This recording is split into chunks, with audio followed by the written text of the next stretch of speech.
कौन ब्रह्मा का पिता है, कौन विष्णु की मां, शंकर का दादा कौन है, हमको दे बता। ये जानने के लिए कृपया सुनिए। जगत गुरु तत्वदर्शी संत रामपाल जी महाराज के अमृत वचन सर्व पवित्र धर्मों के पवित्र शास्त्रों के आधार पर। कर जोरूं विनती करूं, धरूं चरण पर शीस। गुरु जी राम देवानंद जी महाराज ने दियो नाम बख्शीश। कोटि कोटि सिजदा करूं, कोटि कोटि प्रणाम। चरण कमल में राखियो मैं बांधी जाम गुलाम। कुत्ता हूँ गुरुदेव का, रामपाल दास का नाम। गले प्रेम की जेवड़ी, जहाँ खेचो वहाँ जाऊं मैं। तो करो तो हो बावड़ू, दूर दूर करो तो जाऊं। जो राखो तो ही रहूं, जो देवो सुख।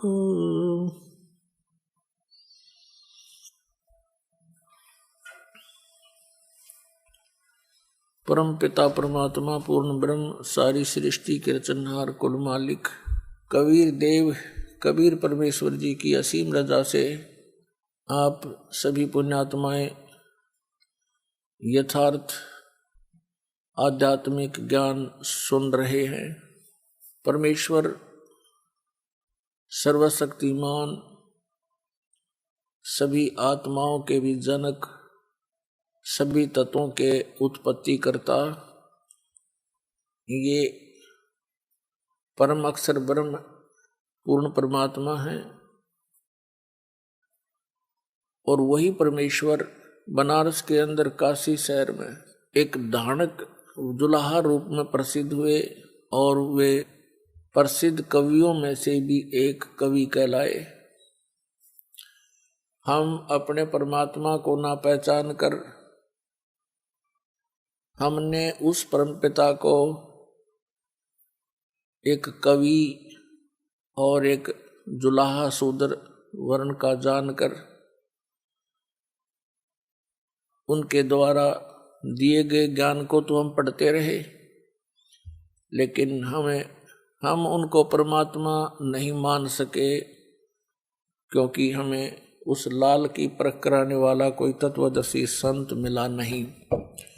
और जिन महापुरुषों ने कोशिश की, जिनको स्वयं परमात्मा मिले थे, उनकी बात हमने मानी नहीं, क्योंकि हम अशिक्षित थे। अब परमेश्वर कबीर जी की असीम रजा से आप जी शिक्षित हुए, अक्षर ज्ञान प्राप्त हुआ और इस दास को तत्वदर्शी संत बनाकर आपके लिए यहां भेजा। अब हम उस परमात्मा को पहचानेंगे,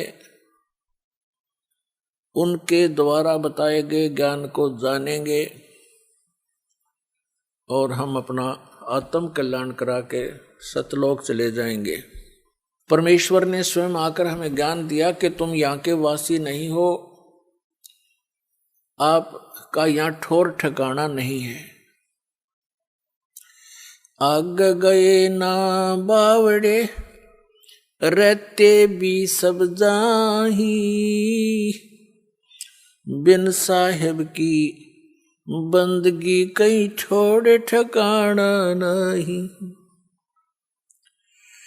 जैसे मोती ओस का ऐसी तेरी आव, कहे कबीर करो बंदगी बोर न ऐसा दाव। पुण्यात्मा, हम सभी प्राणी यहाँ काल के जाल में बुरी तरह जकड़े हुए हैं। ऐसा सुनियोजित षड्यंत्र है इस काल भगवान का। ये जीव सतर की बुद्धि इसको समझ नहीं सकती। परमेश्वर ने आकर के स्वयं ये ज्ञान बताया कि तुम यहां रह रहे हो, ये तुम्हारा ठिकाना नहीं है और यहां कोई भी प्राणी सुखी नहीं है। और आप जी ने इस झूठे सुख को सुख मान रखा है। कौन से सुख को? किसी के पास संपत्ति हो गई ज्यादा, संतान हो गई, 2-3 अच्छा कारोबार हो गया। परमात्मा कहते हैं आपने इसी को सुख मान लिया। फिर हमें याद दिलाते हैं झूठे सुख को सुख कहे ये मान रया मन मोदे, ये सकल चबीना काल का कुछ मुख में कुछ गोदे। कबीर परमात्मा कहते हैं कि आप जी जिस लोक में रह रहे हो ये काल का लोक है, कसाई का, और ये प्रतिदिन 1 लाख मानव शरीरधारी प्राणियों का आहार करता है और अपने आहार के लिए ही आप जी को यहां, जैसे कसाई बकरे पालता है, बकरियां पालता है, ऐसे आपको पाल रखा। ये आपको यकीन हो या ना हो, ये सच्ची बात समझ लेना। ये भगवान की बताई बात है, भगवान का दिया ज्ञान है और हम प्रतिदिन देख भी रहे हैं। ये कोई स्थान है? सारा जीवन हम संतान उत्पत्ति करते हैं, उनके प्यार में लाड में हम कितने मस्त रहते हैं, कितना अच्छा लगता है। 1 मिनट में या तो माँ मर जाएगी या बेटा बेटी मर जाती है। एक परिवार के 3-3, 4-4 सदस्य एक्सीडेंट में या किसी अन्य हादसे में खत्म हो जाते हैं और फिर क्या है, क्या बचा उनके पास? एक बहुत ही दुर्दांत कथा अभी पीछे पेपरों में प्रकाशित हुई थी।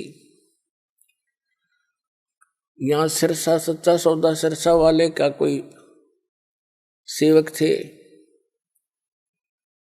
और सत्संग सुनकर आ रहे थे। उसके बताते हैं कितने 10-12 सदस्य थे, वो सारे के सारे मर गए, एक बूढ़ा जीवित रह गया। ये कोई जीवन है? तो परमात्मा हमें याद दिलाते हैं कि आप यहां कसाई के लोक में रह रहे हो और इसने आप जी को केवल इसलिए पाल रखा है जैसे कसाई बकरे पालता। उसका उद्देश्य क्या होता है? अंडरस्टूड है। और आपकी बुद्धि केवल जीव सतर की है, इसलिए परमात्मा ने आकर अपने बच्चों पर दया करी कि आप मेरी शरण में आओ। कबीर साहब कहते हैं फिर आपके ऊपर काल का जो प्रभाव है वो निरस्त हो जाएगा। फिर आप काल के मुख में नहीं जाओगे, आपको काल नहीं खा सकता। आपके बच्चों की सुरक्षा करेगा परमात्मा, आपकी सुरक्षा करेगा। यदि आपने इस गंदे लोक में भी कुछ भौतिक और सुख प्राप्त करना है तो भी परमात्मा कबीर जी की शरण में आकर आपको यहाँ का वो सुख भी मिलेगा, आपका परिवार भी सुरक्षित रहेगा। लेकिन इसमें सबसे प्रथम मर्यादा बताई है परमात्मा ने। कबीर साहब ने कहा कि जब तक हंसा हमरी आना और काल लगे नहीं तेरा बाना, पग पग पर यू तक तक मारे काल अचानक बाणा। अचानक तीर मार देता है कोई भी कारण बना करके, ये मृत्यु कर देता है। कबीर साहब कहते हैं जब तक हंस मेरी मर्यादा में रहेगा, इस नाम का निरंतर स्मरण करता रहेगा, सतनाम का, उस पे काल का अटैक नहीं हो सकता। तो पहले तो आपने ये भी देखना पड़ेगा कि जिन बच्चों को आप अपना मानते हो, आपका इनमें मोह ममता है, तो इनकी सुरक्षा के लिए भी परमेश्वर कबीर जी की शरण की आपको आवश्यकता है। अभी तक तो उस परमात्मा की इस यथार्थ भक्ति का कोई जानकार नहीं था, अब इस दास को भेज दिया है, अब इसका लाभ उठा लो।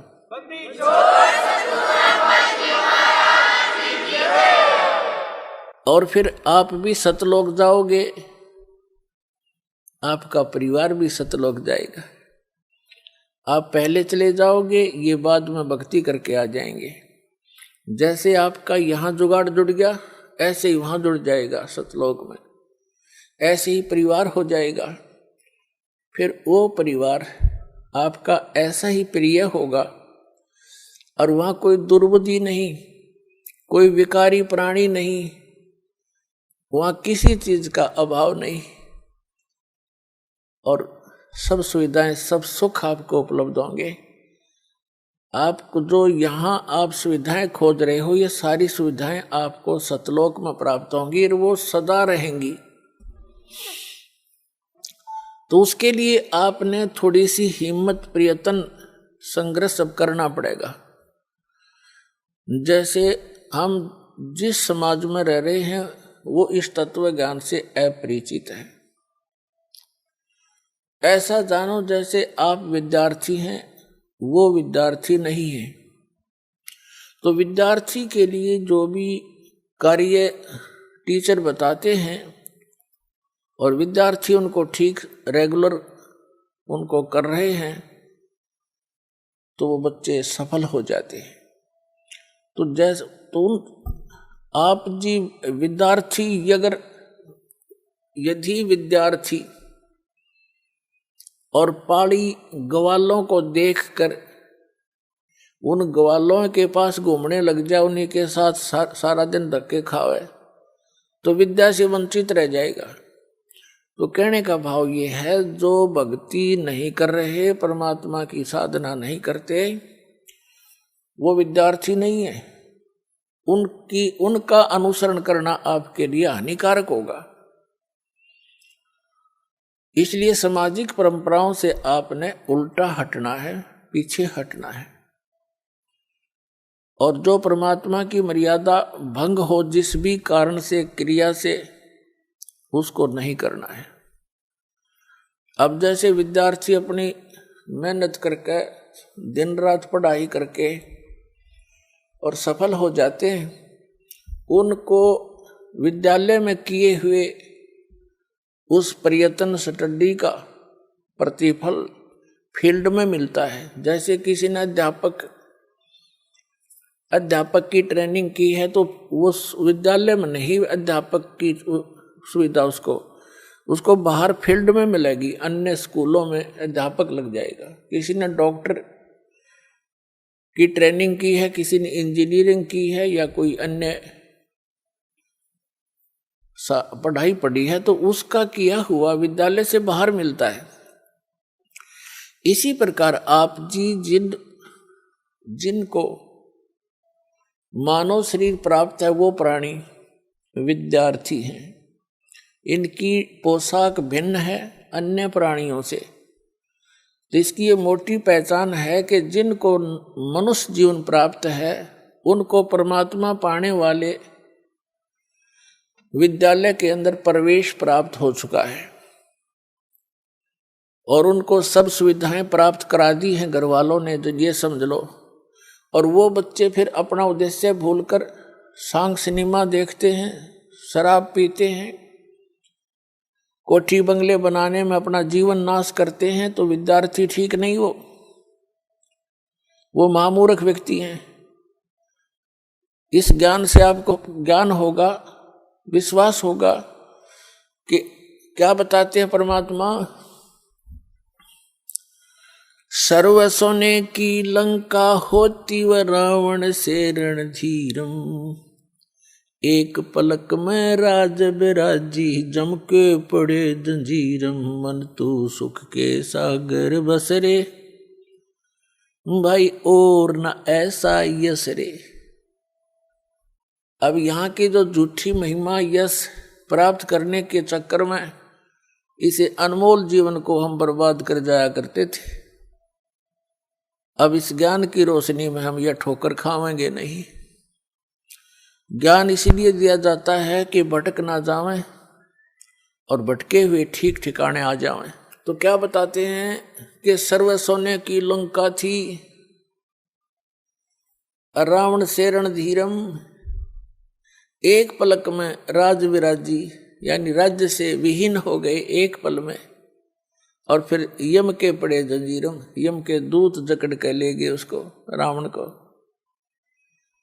परमात्मा कहते हैं आप जी यहाँ परमात्मा की इच्छा छोड़कर सतलोक जाने की इच्छा के अतिरिक्त अन्य जो भी इच्छाएं पाले बैठे हो, आपके लिए बड़ी भयंकर है ये। आप बालक हो, परमात्मा कितनी बार आए हैं, असंख्यों बार यहाँ आ लिए अपने प्यारे बच्चों को इस कष्ट से निकालने के लिए। लेकिन काल भगवान ने, यहाँ के स्वामी ने हमारे को इस झूठे सुख की भांग प्या रखी है। इस भांग के नशे में हम परमात्मा को ना पहचान पाते हैं, ना अपने कष्टों को कष्ट जान पाते हैं। इस तत्व ज्ञान की रोशनी से यह भांग उतरेगी और ये नशा आपका कम हो जाएगा। रात को भी निद्रा आनी बंद हो जाएगी। परमात्मा की ये जो ज्ञान है, परमात्मा की महिमा आपको रह रह कर याद आओगी। जैसे किसी को टेंशन हो जाती है तो एक दिन आपकी ऐसी स्थिति हो जाएगी। कबीर साहब कहते हैं कि जैसे पर घर पावना रह उठाए चित, एक समय आपकी ऐसी स्थिति आवेगी जैसे आप जी किसी दूसरे कहीं चले गए, किसी रिलेटिव के यहाँ रिश्तेदारी में, और वहाँ आपको प्रार्थना कर देते हैं कि आज रुक जाओ। आप रुक गए, लेकिन आपको ये पता है कि यहाँ मैं ज्यादा समय का नहीं हूं, और अगले दिन आप चलने की तैयारी करते हो। उस दिन भी आपसे प्रार्थना कर लेते हैं कि आज जो रुक जाओ। अधिक प्रार्थना से आप रुक अवश्य जाते हो, लेकिन आपका मन आपके घर पे पड़ा होता है कि वो करना था, ऐसे करना था, ऐसे करना था। तो परमात्मा कहते हैं जब आपको यथार्थ ज्ञान हो जाएगा, आपका यहां से मन उठ जाएगा। जैसे पर घर पावना, दूसरे के घर में मेहमान, रह उठाए चत। इस दास आपको उस कबीर गॉड गिवन ज्ञान से इतना परिपक्व करना चाहता हूं कि आपकी आस्था उस सतलोक में दृढ़ हो जा, और जहां आशा ता बासा होई, मन कर्म वचन सुमरियो सोई। पुण्यात्मा, हमने जो भी ज्ञान मिला उसके आधार से हमने उसकी आस्था की। अभी तक हमने श्री राम, श्री कृष्ण, श्री विष्णु भगवान, श्री शंकर भगवान, दुर्गा माता, तीर्थ व्रतों का ज्ञान हुआ तो हमारी उनमें आस्था हुई। उसी आस्था के आधार से हम यहाँ भटकते रहे। अब आपकी श्रद्धा, आपकी आस्था उस सतलोक में दृढ़ करनी है, और दृढ़ ज्ञान से होगी, मुक्ति इस नाम से होगी जो दास आपको देगा।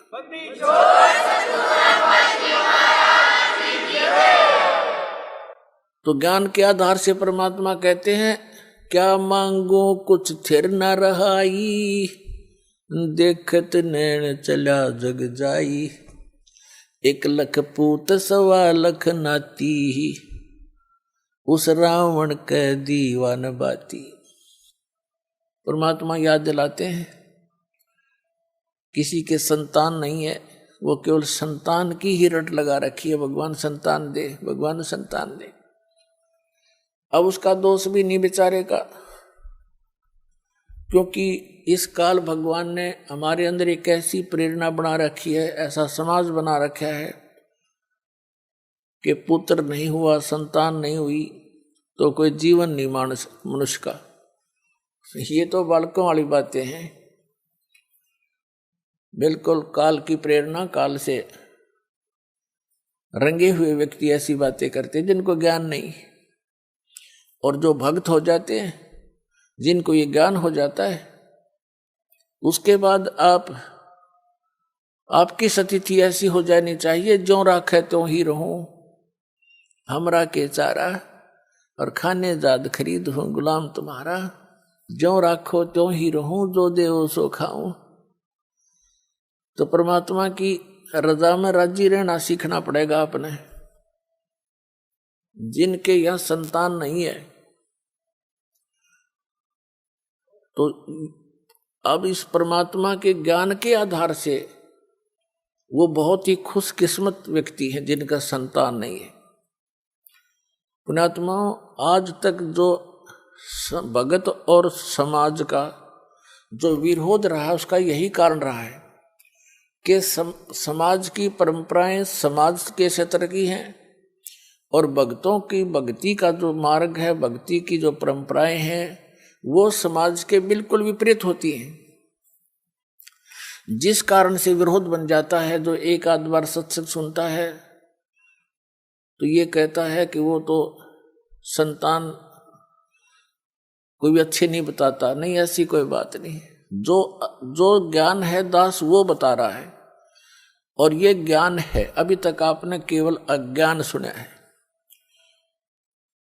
अब जैसे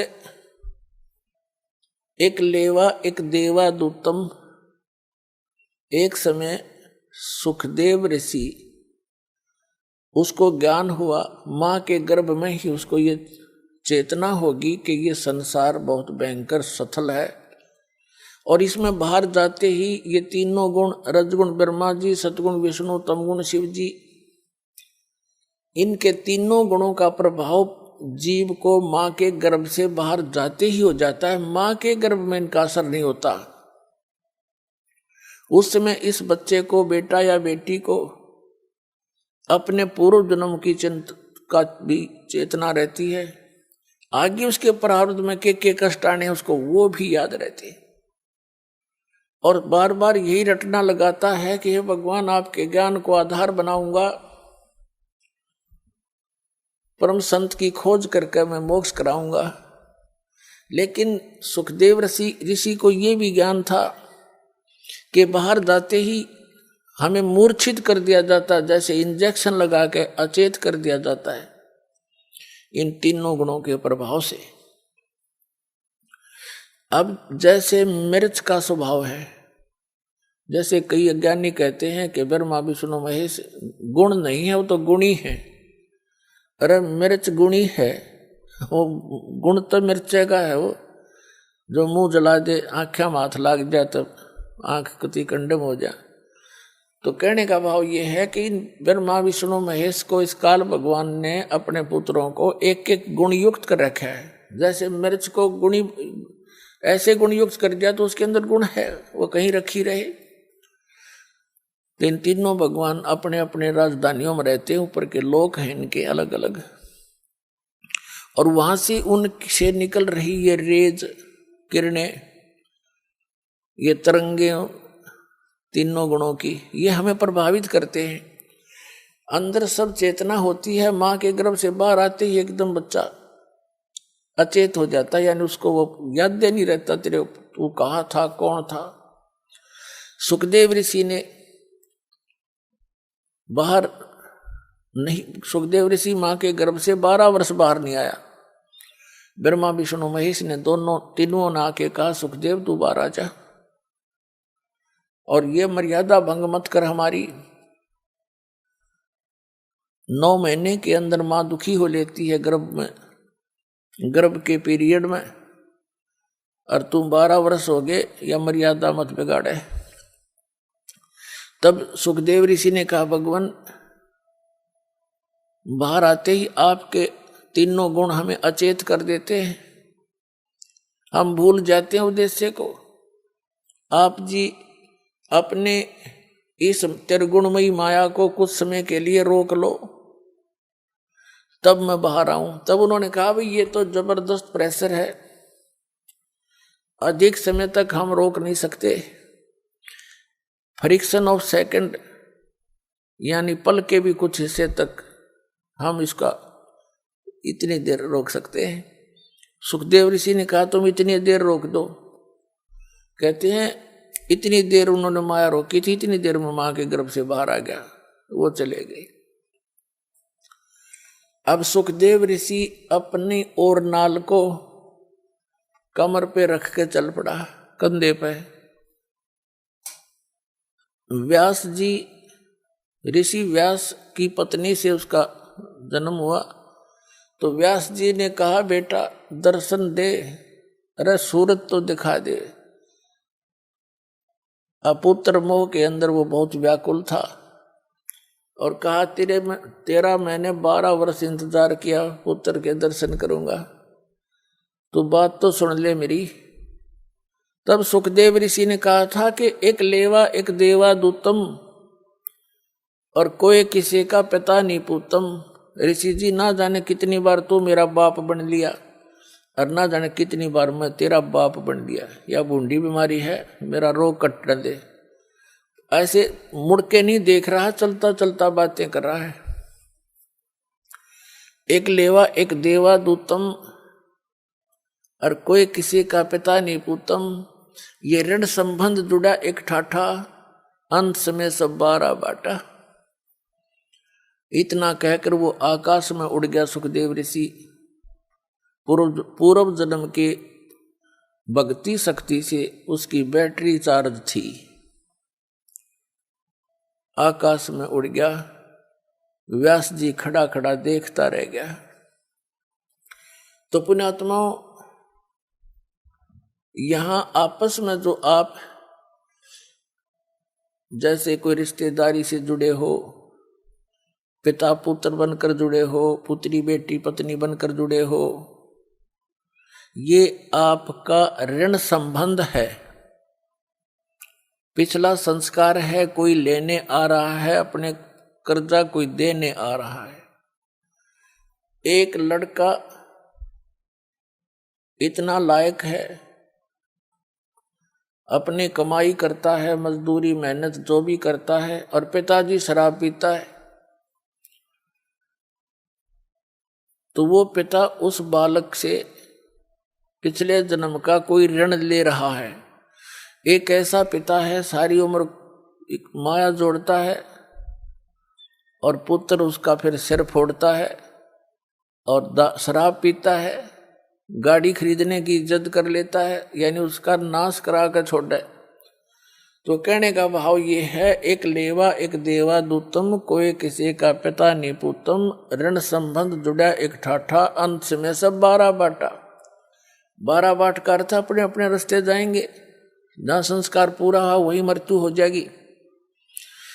जब तक आप कबीर परमेश्वर की शरण में इस दास के माध्यम से नहीं आओगे, तब तक आपका एक जैसा भी संस्कार है वही मिलेगा, उसमें कोई परिवर्तन नहीं हो सकता। तो उसके आधार से आप अपना केवल ऋण ही चुका रहे होते हो। बेटा मर गया, माता पिता भाई बहन सब शेष बचे हुए टक्कर मारते रहते हैं, मारे जाओ। अब वो तो आने से रहा, उसका समय पूरा हुआ, उसका ऋण खत्म हुआ, जितना लेना था वो लेकर चला गया। ऐसे बहुत सी कथाएं हैं जो कथाएं नहीं, सच्चाई है। एक व्यक्ति था, उसको एक पुत्र प्राप्त हुआ, उसकी पत्नी की मृत्यु होगी। उसने रीमैरिज की, उससे भी एक पुत्र प्राप्त हुआ, फिर दोनों की ही मृत्यु होगी। बड़े लड़के का विवाह कर दिया था, छोटा लड़का अभी छोटी आयु का था जो दूसरी पत्नी से प्राप्त हुआ था। तो दोनों की मृत्यु होगी, 2 बच्चे शेष रहे और बड़े लड़के का विवाह हो चुका था। कुछ दिनों के बाद वो छोटा जो लड़का था वो रोगी हो गया। उसके बड़े भाई ने, मौसी के बेटे ने बहुत कुछ इलाज भी करवाया कुछ दिन, और कुछ इलाज कराया। फिर उन दोनों के मन में दोष आ गया। किसके? उस बड़े भाई और उसकी पत्नी के मन में, कि हमारे हिस्से में, इसके हिस्से में लगभग 15-16 एकड़ जमीन है, मकान आते हैं, ये बीमार है, रोगी है, इसको कोई ऐसा विष दिलवा दे ये मृत्यु को प्राप्त हो जाए, क्यों पैसे खराब करे। उन्होंने उस वैद्य से संपर्क किया जो उसका ट्रीटमेंट कर रहा था। उसको लालच दे दिया कि उसने कहा मैं 500 रुपये लूंगा और इस काम न कर दूंगा। उसको 500 रुपये दे दिए। उसने ऐसी औषधि दे दी, विष डाल करके वो लड़का मृत्यु को प्राप्त हो गया। अब बात समाप्त हुई, भाई बच्चा बीमार था, मर गया, कोई ऑब्जेक्शन, कोई शंका किसी को नहीं हुई। लेकिन भगवान से कैसे छुपा देंगे हम? अब क्या होता है कि 1 वर्ष के बाद उनका पुत्र हो गया। 1 वर्ष के बाद उनको पुत्र हुआ और उस इकलौता पुत्र के लाड प्यार में न्यौछावर हो गए। अच्छा खाना खिलावे, बड़ा लाड प्यार से पाले। गिने दिनों में वो युवा हो गया। जब 16, 17, 18 वर्ष का हो गया तो उसका विवाह कर दिया। पहले बाल विवाह की प्रथा थी, तो विवाह कर दिया। विवाह होने के बाद वो बालक बीमार हो गया, रोगी हो गया, असाध्य रोग हो गया। अब वो तो अपना बेटा था, इसलिए इलाज कराना अनिवार्य था। सब जगह झाड़ फूक वालों से इलाज कराया, वैद्यों से महंगी को दवाई दिलवाई, आसपास सब जगह लुट पिट के फिर लुटपट लिए, लेकिन फिर भी रोग में कोई लाभ नहीं।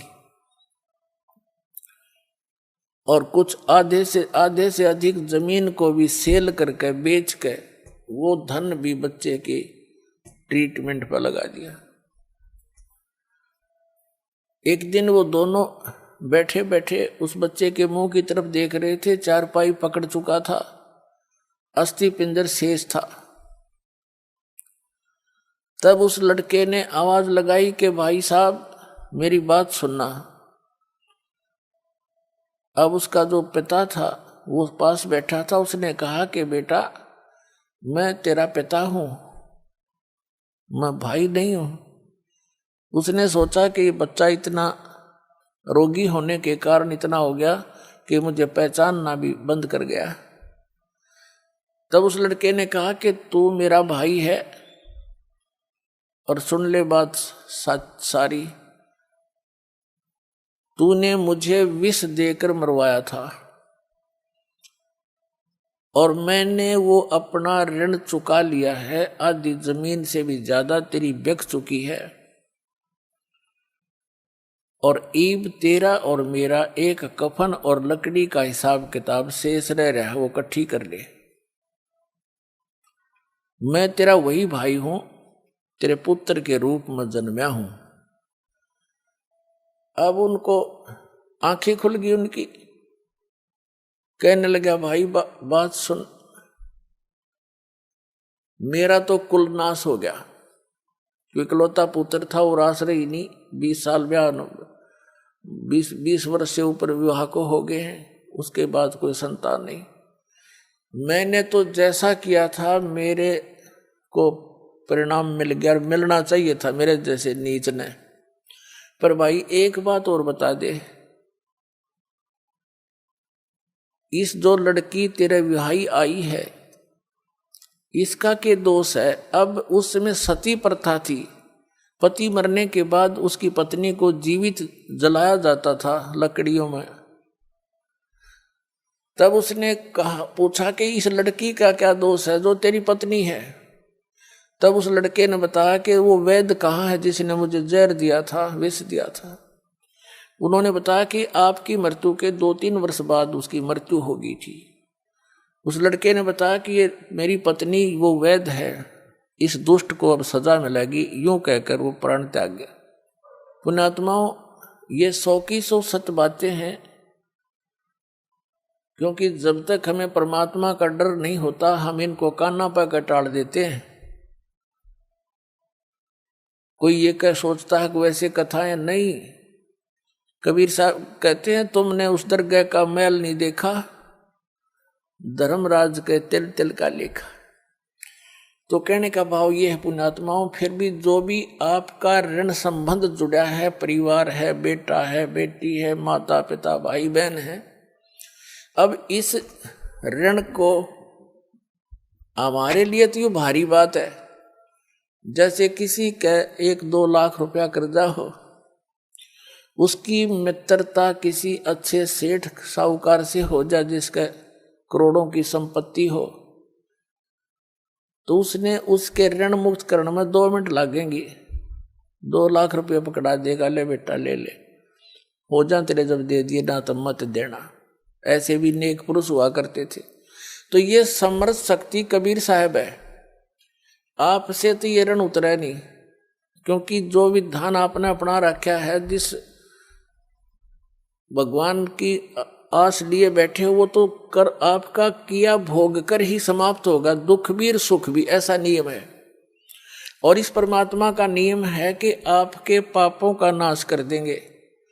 पिछला संस्कार सब खत्म हो गया, वर्तमान का जो प्रारब्ध है उसमें परिवर्तन करेगा आपके में। आपके बच्चों को अपने कोटे से धन देगा, आपको प्यार दिलाएगा उनसे, क्योंकि बच्चों को ऐसा ज्ञान दे दिया जाएगा। जिन बच्चों ने आपको सताना था, कोई चोरी करके जेल में जाना था, कोई डाके मारना थे, या शराब पी कर आपको तंग करना था, आपकी पुत्री ब्याही जाती है, दामाद दारू पी रहा होता है, पत्नी को लड़की को सताता है, माँ बाप भी रात को बैठकर चिंतित होते हैं। तो ये सब समस्याओं का समाधान, ये संस्कार आपके परमात्मा कबीर जी बदल देगा, तो आपका जीवन सुखी होगा।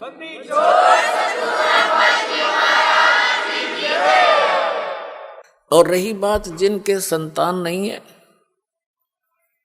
ये सत्कर मान लेना, उनका कोई ऋण शेष नहीं है। वो तो कति किनारे पे बैठे मोक्ष के पे, जब थोड़ी सी बुद्धि रखते हो तक, जब तक आप समाज में देखोगे तो यही जूते खाओगे। सभी महापुरुषों ने कहा है कि लोक लाज मर्याद जगत की तन जो तोड़ बगावे, जब कोई राम भगत गत पावे। लोक लाज ना कीजियो निर्भय हो रहिए, यो मन संतों दीजिए तो गोविंद पाइए। जैसे मीराबाई से उसकी मां ने कहा था, सत्संग में जाना मीरा छोड़ दे, सत्संग में जाना मीरा छोड़ दे, हाय मारी लोग करें तकरार, सत्संग में जाना मीरा छोड़ दे, हाय मारी लोग करें तकरार, सत्संग में जाना मीरा छोड़ दे।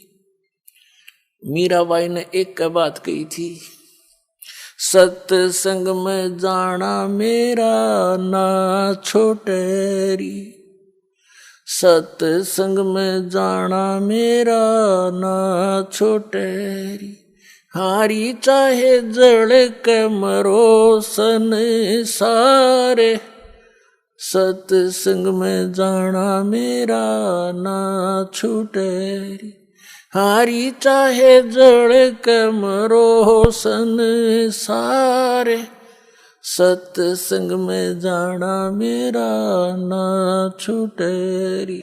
और कबीर परमेश्वर जी भी कहते हैं, लोक लाज मर्याद जगत की, ये एक बंधन बेड़ी है, एक बंधन ये बेड़ी है आपके लोक लाज से हमने उल्टा हटना है, हमने परमात्मा के मार्ग को ग्रहण करना है। और सोई जन उबरे जिन तोड़ी कुल की कान।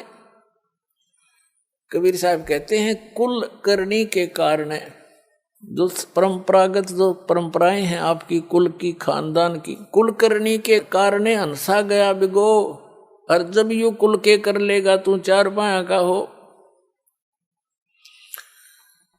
कबीर साहब कहते हैं आज तो तू लोक लाज में आकर भगवान से दूर हो जाएगा। लोग, क्योंकि जिनको ज्ञान नहीं वो तो आपका विरोध करेंगे ही करेंगे। जब आपको ज्ञान हो जाएगा ना, फिर ना सुनो उनकी, चाहे कितना भी आपने संघर्ष करना पड़ो। संघर्ष में लड़ाई नहीं होती, उनकी बातें नहीं माननी, ये संघर्ष हमारे लिए। तो कहते हैं जब तू गधा बन के खड़ा हो जाएगा चार पाया का, जब यू कुल के डाल डाल देगा तेरे, जिसकी आज तू आन कान मान कर भगवान से दूर हो जाएगा। तो कबीर साहब कहते हैं कुल करने के कारण ये हंसा गया बिगो, यानी इसने अपना नाश कर लिया भक्ति का, और तब यू कुल के कर लेगा तू चार पाया का हो। तो इन बातों से डर के आप भक्ति कर सकते हो। और पुण्यात्माओं, खुद भगवान बतावे, आंखों देखा संतान वो संत बतावे जिनको परमात्मा मिले, और चारों सभी सदग्रंथ बतावे, तो फिर उस बात में कोई त्रुटि नहीं होती। ऐसा प्रमाणित ज्ञान आपको इस चौथे युग में ही मिल सकता है,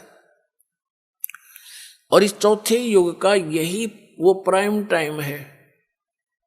और धन है आपके माता पिता जिनसे जन्म हुआ, आपका ऐसे समय में जन्म, और ये मनुष्य जीवन, और ये क्षेत्र पूरे विश्व में यदि वर्तमान में कोई अक्षेत्र बचा है तो भारतवर्ष का वो अक्षेत्र है कुछ, जिसमें अभी विकार अधिक घर नहीं कर पाए हैं, जैसे मांस, शराब, ये बकवाद। तो अब ऐसे स्थान पर आपका जन्म हुआ। वैसे तो परमात्मा ने, चाहे कोई कसाई भी है, इस भक्ति से, इस परमात्मा के नाम से उनका भी उद्धार होगा, क्योंकि ये मंत्र इतना जबरदस्त है। इसको चाहे कोई भी जाप करो, बुराइयां त्याग दे, जैसे पहले होली सो होली, पिछले सभी पापों का नाश कर देगा ये भगवान। बड़ा दयालु है, इनके पास वो समर्थ शक्ति है। ये मंत्र यथार्थ है, जिसकी थोड़ी भक्ति से भी घना लाभ आपको होगा। तो प्रत्येक प्राणी पार हो सकता है, ये रास्ता ठीक मिल गया। तो क्या बताते हैं, आप वो पुण्यात्मा हैं जो इस मार्ग पर लग रहे हो, किसी ना किसी कारण से आप यहाँ पहुंच रहे हो। आप कोई दुख में यहाँ आया है किसी से सुनकर कि वहाँ ऐसे राहत मिलती है, वो तो 100% है, वो तो दुख आपका दूर होगा ही होगा, वह तो चिंता करने की जरूरत नहीं आपने, पर विश्वास आपका चाहिए।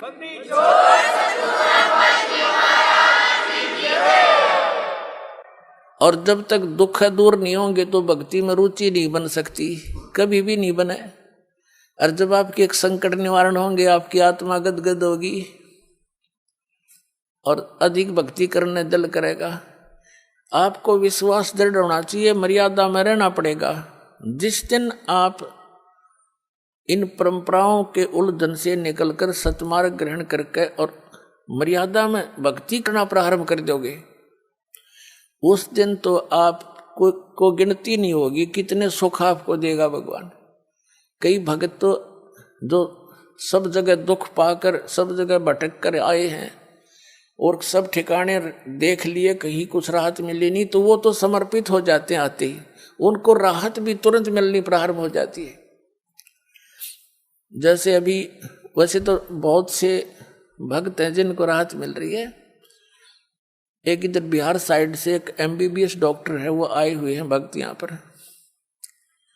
उसकी बिटिया को इतना भयंकर रोग, सब जगह दिखा लिया उसने, सब जगह, क्योंकि पैसे भी बतेरे थे, खुद भी MBBS डॉक्टर था, सभी जैसे अपोलो वगैरह जो अपने दिल्ली के अंदर हैं उनमें भी, और बीमारी न्यो की न्यो सब इलाज करा लिया, ढेर सारी गोलियां खावे, पीड़ा ज्यों की तू यहाँ आ, किसी ने बता दिया दुखी प्राणी आ ही जात मान ही लेता है। उसने ये भी देख लिया था कि मैंने कोई ठिकाना नहीं छोड़ा, सब जगह जा लिया, जो मर्यादा बताई सारी स्वीकार करी, और हफ्ते पीछे लड़की स्वस्थ होगी, उसको देखकर और भी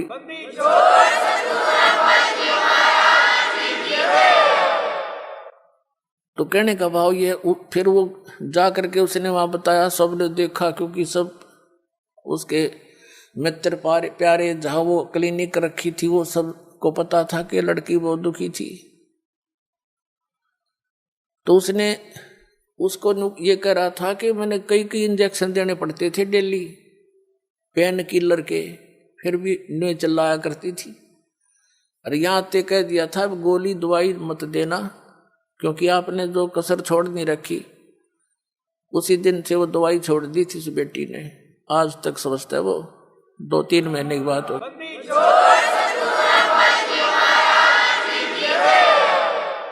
पुण्यात्मा, जहाँ तक मेडिसिन यानी दवाई का जो काम है वो अपने स्तर पर ही कर सकती है, और जो संस्कार में जो दुख है वो मेडिसिन से दूर नहीं हो सकता, वो आध्यात्मिक पीड़ा है, तो आध्यात्मिक शक्ति से ही ठीक होती है वो।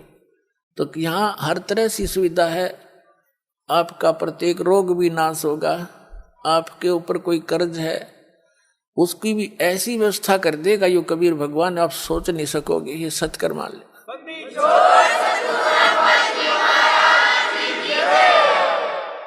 जैसे 2 नंबर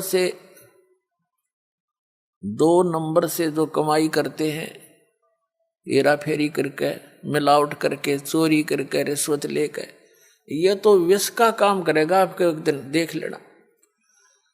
आपको पता नहीं, अभी तो देखा लग रहे हैं सभी।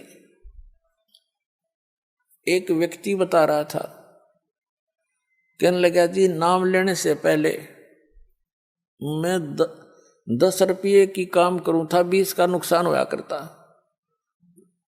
और कर्जा हो गया। आज से 10-15 वर्ष पहले की बात है, 1-1.5 लाख रुपया कर्जा, 10-15 साल पहले 1 लाख राज के 10 लाख कर्जा, समझ लो।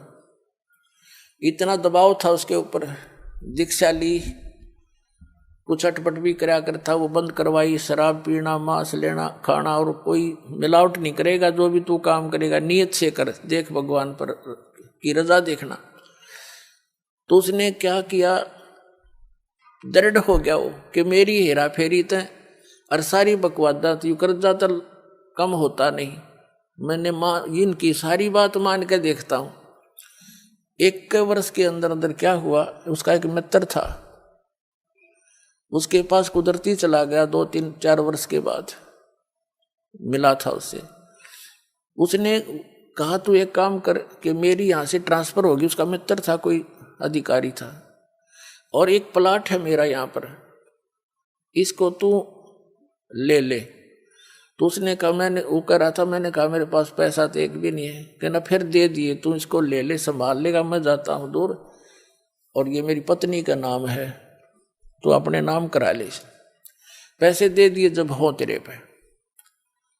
अब उसने उसके नाम, अपने मित्र के नाम प्लाट करा दिया।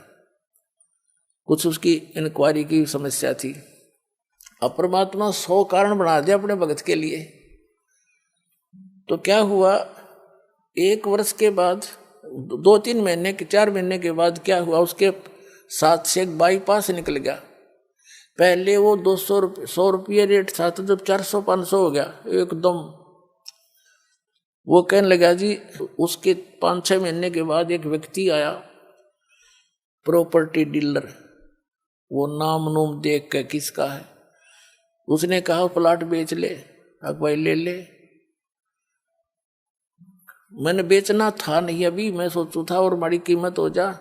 मैंने उसके 1.5 लाख रुपये मांगे, और मेरे हिसाब से वो 40,000 का था। 16,000 का मुझे पड़ा था उस समय। मैं सोच रहा था 40,000 का हो गया होगा बस गणित गणा। तो कहने का भाव ये है, हमारा सौदा 1,40 में हो गया। और मैंने सोचू देख मूर्ख कड़े फंसा हो, और वो न सोचा ये 500 रुपये का रेट हो रहा है, यो मूर्ख इसने बेरा कोई नहीं होगा वहाँ के रेट का। अब दोनों का सूत आ गई और लेने वाले ने भी बेनिफिट बेचनी का जीस आ गया। तुरंत तो बयाना दे गया, नहीं तो 30,000 रुपये बयाना दे गया। तीसरे दिन रजिस्ट्री करा ली। रजिस्ट्री करा ली, जब पता लगा मैंने होता है उसका रेट गणा हो रहा था, पर मेरा सब्र हो गया कि भगवान मेरा कर्जा भी उतर गया, 10-20 दौरे भी रह गए। तो परमात्मा कहते 100 साल सीधर मैं करूँ अपने जन के काज, और उसका मित्र का भी दे दिया उसमें। तो ये परमात्मा जो व्यवस्था करेगा जीव नहीं कर सकता उसको, ये पल्ला गांठ लगा लियो अपनी।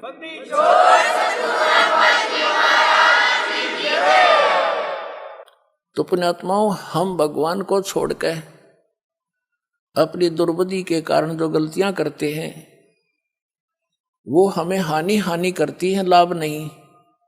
और अब रही बात, उसको इतना विश्वास हो गया, फिर तो माया वापस हटता है इंसान जब इसकी सच्चाई का पता लगता है। तो पुण्यात्माओं, परमात्मा साथ है तो माया तो उसकी छाया की तरह साथ रहेगी आपके, यहाँ कमी नहीं रहने देगा आपको। ये समर्थ शक्ति है। कहते हैं जैतन राजपाट भी चाहिए हमारा धर ले ध्यान।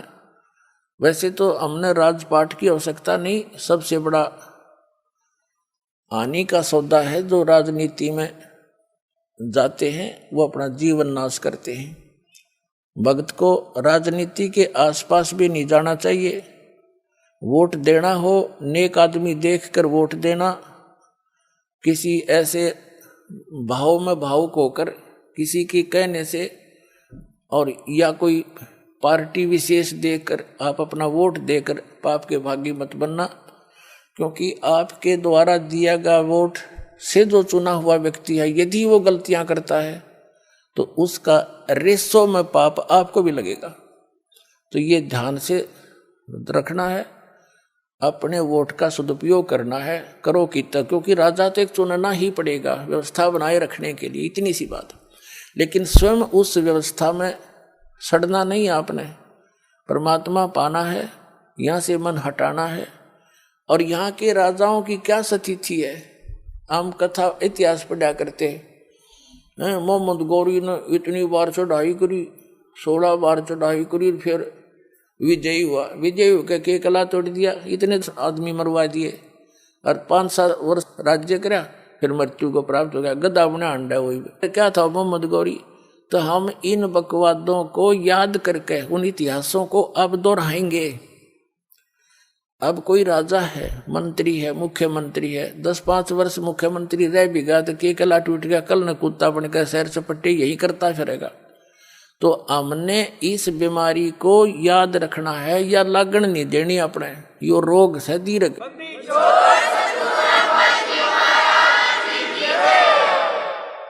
अब जैसे क्या याद दिलाते परमात्मा, सर्व सोने की लंका थी वो रावण से रणधीरम, एक पलक में राज विराजी जम के पड़े जंजीरम, मन तू सुख के सागर बसरे भाई और न ऐसा यसरे। जैसे कोई अच्छा राजनेता हुआ है और उसकी मृत्यु के उपरांत उसकी यादगार में उसका स्टैच्यू बना दिया, मूर्ति कोई पत्थर पीतल की। 1 वर्ष में उसका सत्कार करने जाते हैं, राजनेता माला डाल देते हैं, दीप जला देते हैं, उसकी आरती उतार देते हैं, और शेष समय में मनमाने वही राजनेता और कौवा बड़का अपने स्टैच्यू पे ऊपर बैठ कर बीट करता हो सिर पे। बता के जस हुआ, क्या यश हुई है? इस झूठे लोक में यदि आपने सफलता पानी है तो इन यहाँ की मर्यादाओं की तरफ झांकना नहीं है, वही हमें हानि करती है। हम यहाँ के ठाठ बाट देखकर हम भी बह जाते हैं। तो परमात्मा कहते झूठे सुख को सुख कहे ये मान रहा मनमोद, ये सकल चबीना काल का कुछ मुख में कुछ गोद। ये सब काल का आहार है। काल व्यवस्था, हर काल व्यवस्था से ऊपर उठेंगे तभी हम परमात्मा पाएंगे। अब क्या बताते हैं परमात्मा, क्या मांगो कुछ थिर ना रहाई, और देखत नैन चला जग जाई। 1 लख पूत 1.25 लाख नाती, उस रावण का आज दीवान बाती। हम एक पुत्र प्राप्ति के लिए खड़दू उतार देते हैं, पर संतान हो जा, संतान हो जा। कोई बात नहीं, परमात्मा अगर चाहेगा तो वो भी आपको अवश्य देगा, लेकिन इस ज्ञान को आधार बना के आप अपना जीवन सफर तय करो, तभी आपको लाभ होगा।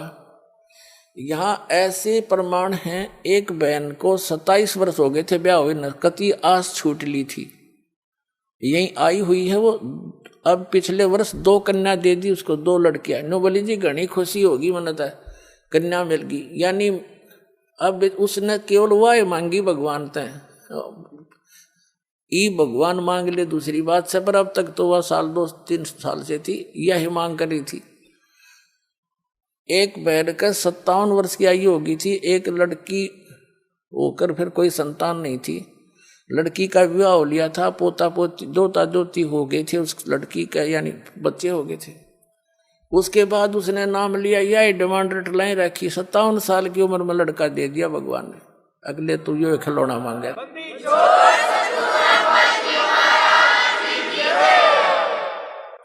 तो पुण्यात्मा, हम ये खिलौने मांगते हैं, इन खिलौनों ने जब मांगना बंद कर देंगे ना, जब भक्ति हमारी सफल होगी।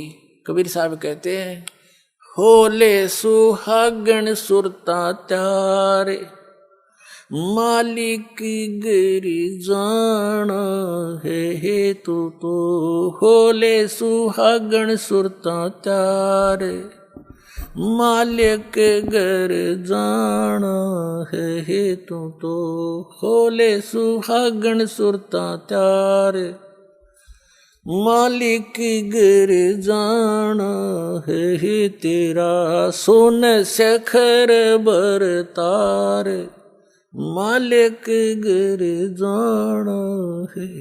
क्या बताते हैं, सुरता यहाँ आत्मा को कहा जाता है कि होले सुहागण सुरता त्यार, तूने मालिक घर जाना है। सुहागण का अर्थ है जिस आत्मा ने, जिस प्राणी ने गुरु के माध्यम से दीक्षा प्राप्त कर ली, समझो उस गुरु ने आपका नाता जुड़वा दिया, आपके पतित हैं। आत्मा का पति परमात्मा है। तो जिनको उपदेश दीक्षा मिल गई वो सुहागण होगी, और जिन्होंने नाम लिया नहीं है तो अभी कंवारी आत्माएं हैं। तो अपने पति के घर तो सुहागन ही जाएगी, यानी जिसका नाता सगाई ब्याह हो गया वही जाएगी। तो यहाँ परमात्मा इस आत्मा से कहते हैं, होले सुहागन सुरता त्यार, मालिक घर जाना है, तेरा सुन शिखर बरतार। तेरा पति सुन शिखर में, सुन स्थान पर, सबसे ऊपर की चोटी पर, उस सतलोक के अंदर तेरा पति रहता है। होले सुहागण सुरता त्यारे, मालिक गिरी जाना है तो होले सुहागण सुरता त्यारे, मालिक घर जाना है तेरा सोन शेखर बरतार, मालिक घर जाना है। नाले धोले ओढ़ पैर लेकर 16 श्रृंगार, नाले धोले ओढ़ पैर लेकर 16 श्रृंगार, आज नहीं तय तड़के परसों आवेंगे तेरे लड़ियार, मालिक घर जाना है तो होले सुहागण सुरता त्यारे, मालिक घर जाना है। गुड़िया खेलत उम्र गवा दी, लाया नहीं विचार, गुड़िया खेलत उम्र गंवा दी, लाया नहीं विचार। अब क्या बताते हैं परमात्मा कि जो गुड़िया का खेल खेल रहे हो आप, तुमने इस ज्ञान को आधार नहीं बनाया। जैसे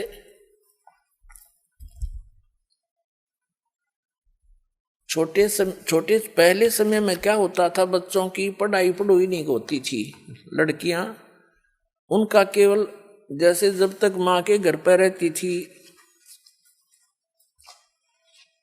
तो अपने माता पिता के यहाँ अपना जैसा भी जिसका कर्म था वो कार्य किया करती थी।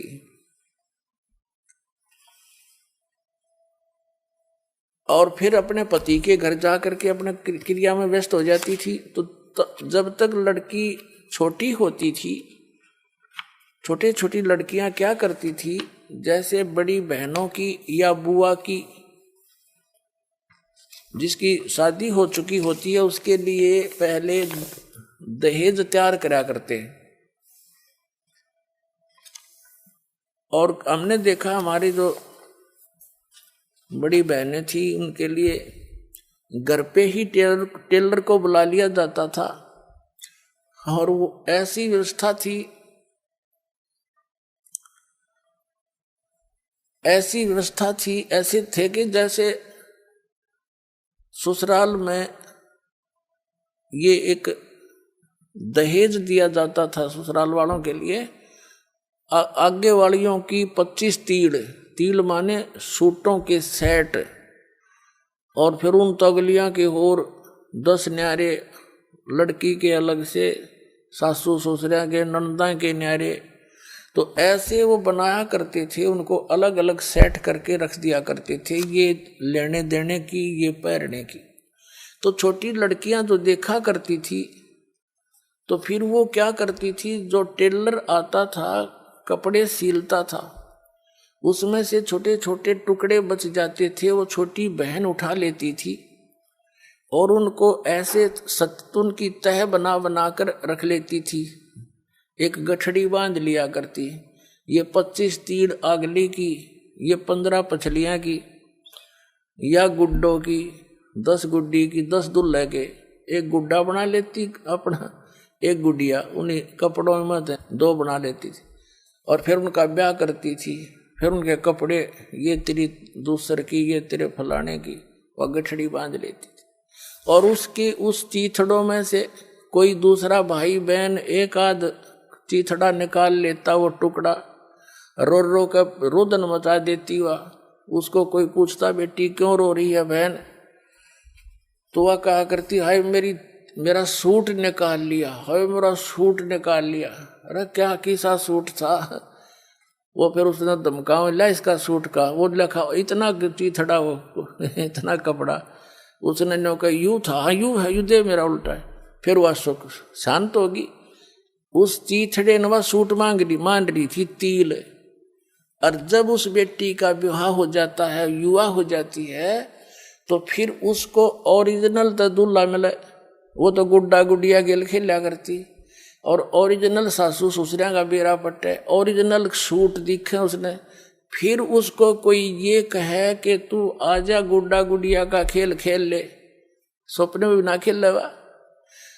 तो पुण्यात्माओं, जब आपको उस सतलोक वाले दुल्हे का ज्ञान हो जाएगा, सब आत्माओं का एक का पति है, वो एक ही मालिक है।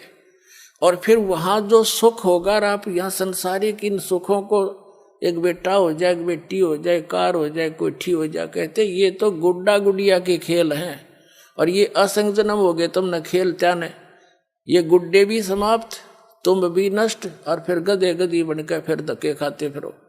अब क्या बताते परमात्मा, जिन बहनों की इस लोक लाज में आके, या वैसे विशेषकर बहनों को ज्यादा प्रेरणा रहती है, क्योंकि ये माइया जो होती है, कोई ना कोई आकर उसका इंजेक्शन लगा जाती है, हे भगवान एक बालक तो चाहिए था इसके, वह ना चाहती ना फिर भी उमंग पैदा कर दिया उसके। और इस ज्ञान से पुण्यात्माओं यो कति नाश हो जाएगा जब थोड़ा सा जान दोगे, सच्चाई से परिचित हो जाओ। फिर भगवान देव तो उसका अपना, उसको उसी ढंग से हम डील करेंगे और प्यार से रहेंगे। भगवान की भक्ति बच्चों से भी कराएंगे, आप भी करेंगे, उनका भी मोक्ष हो जाएगा। और भगवान चाहता है कि तुम पीछा छुटवाओ यहाँ से, तो फिर जानबूझ का अपने गल में लठ बांधना ना चाहिए।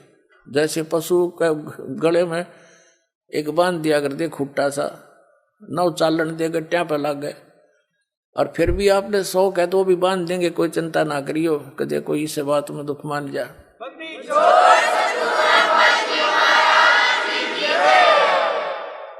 तो कहने का भाव ये है कि जो बहन, और परमात्मा चाहता नहीं कि बेटी को क्यों फांसी लाऊं, क्यों खाम का, इसका मुक्त ज्ञान समझ लिया, भक्ति कर ले, पीछा छुटवा ले। जो अनजान है, नहीं मानती, उनके भाग में है नहीं, भगवान से भी दूर हो जाती है वो तो ये उद्देश्य से लेकर आती हैं। और परमात्मा देखो, नीरू और नीमा नाम के जो दो जुलाहा थे, वो जुलाहा जुलाही थे, वो 62 साल की उम्र होगी थी उनकी, कोई संतान नहीं थी। परमात्मा ने उनको ये गले में लठ बांधना उचित नहीं समझा, उनके संतान नहीं दी, उन्हें सिर पटक लिया और स्वयं आगे बालक रूप धारण करके कमल के फूल पर प्राप्त हो गए। उनका वो दिल भी डांट दिया और उनका संस्कार भी मिटा दिया, क्योंकि वो तो समर्थ आगे, उन जरूरतें ना थी उनके आने। ऐसी परमात्मा गर्दिश का आगे उसका कमी क्या की रही थी। कबीर साहब जब नीरू नीमा कबीर साहब को उठा ले गए, अब पहले नीमा भी साथ हाथ बटाया करती थी कपड़े बुड़न में। नीमा तो फिर सारा दिन कबीर परमात्मा को सीने से लगाए बैठी रहती, जहाँ जाओ साथ ले जाती। अब वो काम करता था अकेला, आधा काम रह गया, समस्या आने लगी रोटियां की भी। तो परमात्मा ने एक दिन क्या किया, बहुत चिंतित थी उसकी माँ भी, उसका मुंह बोली माँ, मुंह बोला पिता।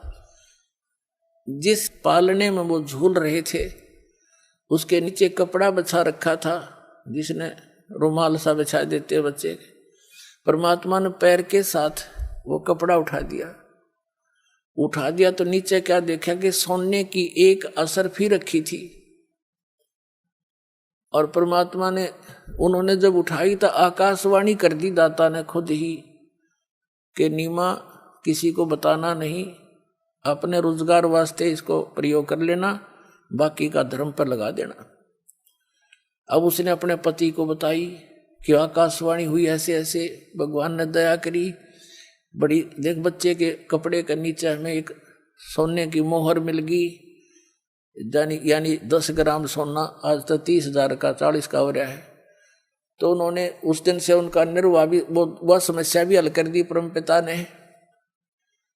फिर जब कबीर साहब हो गए 5-10 वर्ष के, तो उसने एक दिन अपनी सहेली को बता दी, या समस्या होती है तो सहेली को बताई कि तुम कहाँ से मिलता है तुझे ये पैसा, कि उसने बताया ये लड़का ऐसा भगवान आ रहा है, इसके कपड़े का नीचे पावर दे लिया हमने। अगले दिन ना पाया, उसने हो गया बंद काम। फिर परमात्मा, वो तो लीला थी उनकी, फिर जब समस्या देखी तो आप भी कपड़ा बुनने लगे। तो कहने का भाव दास का ये है कि उस परमात्मा ने उन प्यारी आत्माओं को इस दलदल में धसने नहीं दिया, संतान नहीं दी, ना तो संतान इतनी दे दे संभड़ी भी ना थारे भाग जुड़वा दे भगवान तय। तो उनका उद्देश्य ये है कि तुम यहाँ से पीछा छुटवा लो, और ये तो असंग जन्म हो गए, तुमने खिलौने, इन खिलौना तो खेलता नहीं, ना ये खिलौने रहते ना तुम रहते।